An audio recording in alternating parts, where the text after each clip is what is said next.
But we do have to start standing up for ourselves, and I have the good fortune of doing that in my travels. I meet a lot of people, and they're just not shy about really expressing disdain for the profession. I was on a plane, and I had to upgrade to first class, and I thought it was called first class because it's a better class of people. I was wrong. The guy sitting next to me, we started introducing ourselves. He asked me what I did for a living. Now, in fairness to him, I did not say that I'm a practicing attorney. I'm not a practicing attorney. I said to him, I tell jokes to lawyers for a living. He turns to me with a classic reaction and says, ooh, I hate lawyers. So, okay, sir, what do you do? He says to me very proudly, I work with the handicapped. I said, ooh, I hate the handicapped.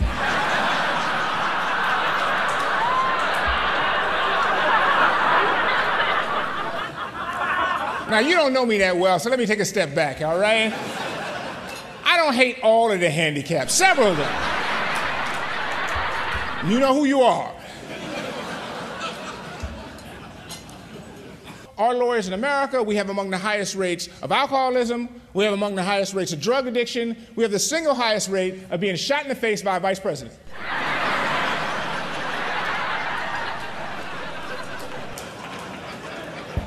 Drugs, alcohol, and Dick Cheney are killing us. I go to the hot springs spa, and there I meet Matt. Matt is my attendant. He hands me a towel and says, look, Mr. Carter, I'm running your hot springs bath.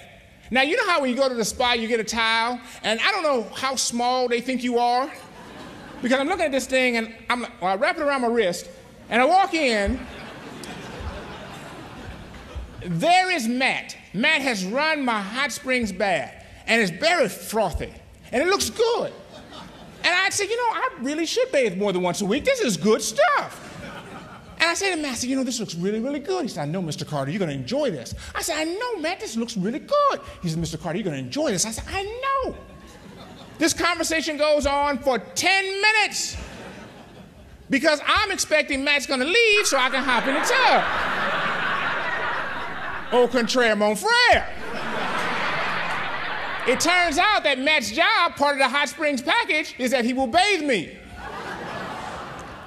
Now, the next time you find yourself upset because you got to go to a mediation or a deposition, realize your job could be to bathe middle-aged lawyers for a living.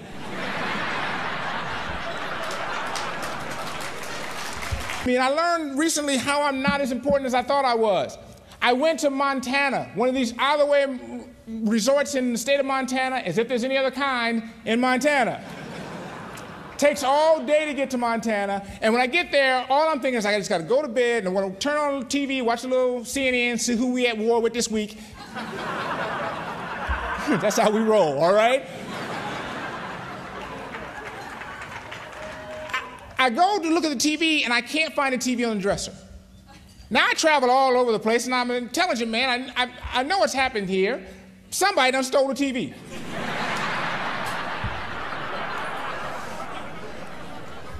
Now, that wouldn't normally be a big problem, but here's a problem. I'm the only black person at this resort.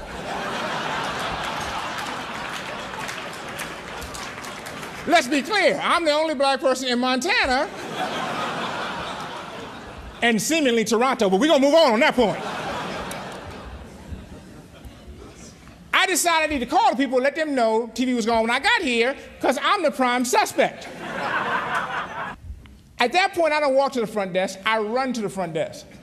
I'm in a panic. I said, ma'am, I don't know what happened, but vandals came and stole the whole room. I said, Mr. Carter, calm down. This is what we call a getaway resort. I said, oh, no, you're not getting away with charging me $300 a night for no TV, no phone.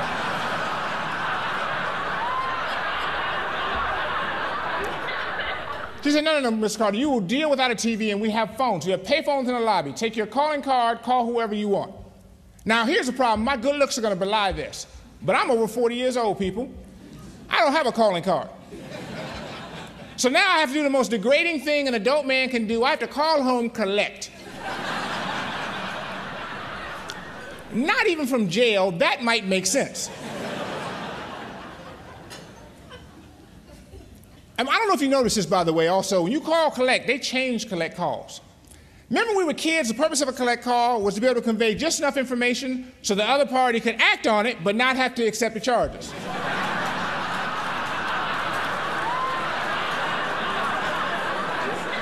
Don't act like I'm the only one, all right? Every one of you, your mother has gotten this call from the operator. We have a collect call from meet me at the north gate of the mall at 8:45?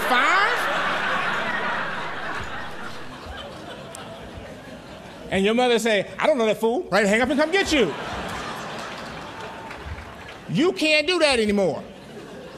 I'm on this $56 collect call, losing my mind. Call my wife and look, baby, you got to call helicopter, call FEMA. Don't call FEMA, but call somebody and come get me.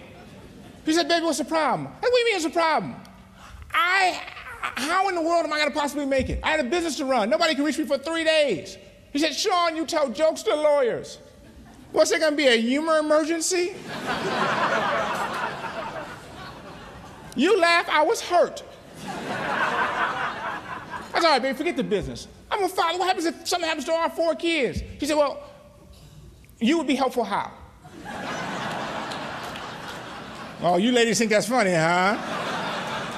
I'm hurt. I'm like, look, I'm the boy's father. He said, we will talk about that when you get home. Some of y'all can't laugh at that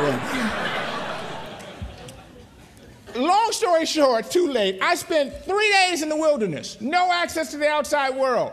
The dates were March 16th to March 19th, 2006. Who, by show of hands, can tell me where you were when you found out I didn't have email access? Not exactly a 9/11 moment, was it? All of us have wonderful lives that we would really like and appreciate if we weren't constantly trying to keep up with the Obamas. I use that term specifically because I had the good and bad fortune of going to law school with the President of the United States. And it's wonderful, all right? And I had known of him for a long time and really was a big supporter. And November 4th, 2008, our election, I happened to be home that day, and I said to my wife, I said, look, baby, let me take a little step back. I'm black. All right, don't tell anybody. I have to lower some of my speaking fees in some of the northern provinces, but hear me out. Not only am I black, but my wife is black. As a result, 3 of our 4 kids are also black.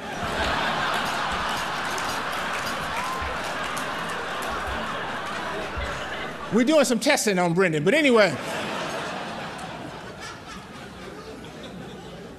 So this is kind of the story, because momentous. I said we should know as a family, we should be, if we win, we should be together and know where we were. And we saw this. My wife said, look, this is a good idea, baby, but here's the problem. If he wins, you're going to start crying.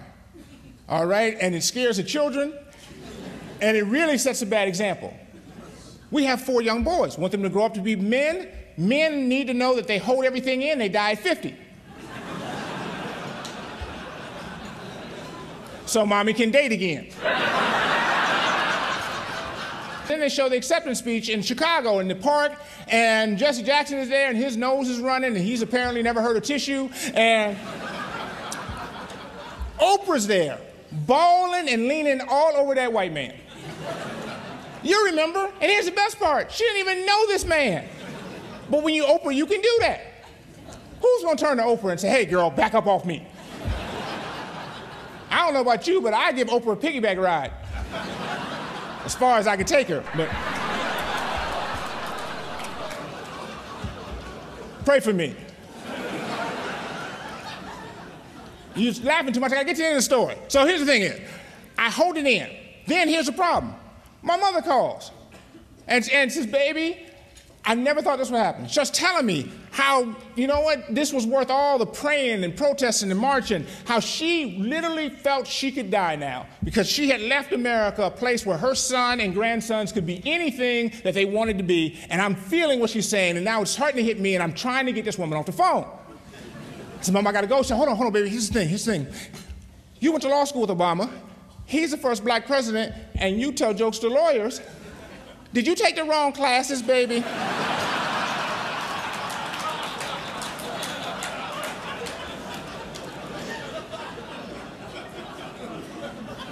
Then I started crying.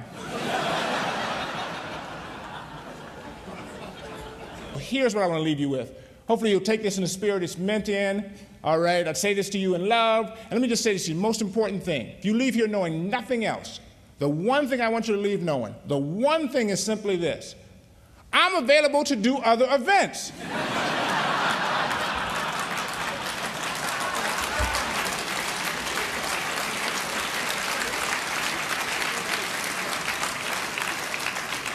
No, you think I'm kidding. We got a recession going on in America. You don't understand. We don't have a banking regulatory system like you have. It's bad down there.